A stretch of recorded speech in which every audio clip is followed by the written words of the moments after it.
এখানে যজ্ঞ হচ্ছে আর এখানে দেখো ঠাকুরের জন্য ভোগ বাড়া হচ্ছে।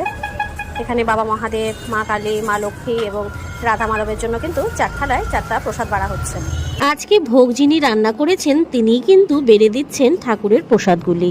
আর এই ভোগগুলি এবার ঠাকুরের সামনে কিন্তু নিবেদন করার জন্য ঠাকুর মশাই নিয়ে যাচ্ছে। ভোগ নিবেদন করার সময় কিন্তু কাপড় দিয়ে ঢেকে দিতে হয়, কারণ ভোগ দর্শন তখন করা যায় না। তার জন্য মন্দির ঢেকে দেওয়া হলো নতুন কাপড় দিয়ে। এই যে আমরা এখন সবাই কিন্তু এখানে বসে পড়েছি পুষ্পাঞ্জলি দেওয়ার জন্য।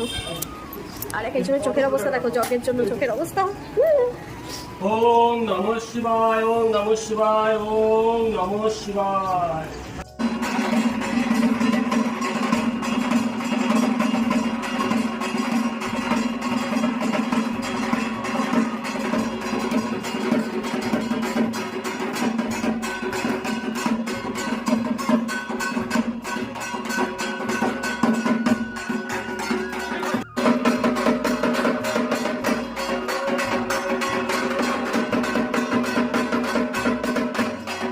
ব্যাস, যজ্ঞ কিন্তু কমপ্লিট। এবার আমরা 3 জনে মিলে যজ্ঞের জায়গাতে নারকেলের জল এবং দুধ দিয়ে ঠান্ডা করে নিলাম। আর এবার কিন্তু আমরা উপবাস ভেঙে নেব।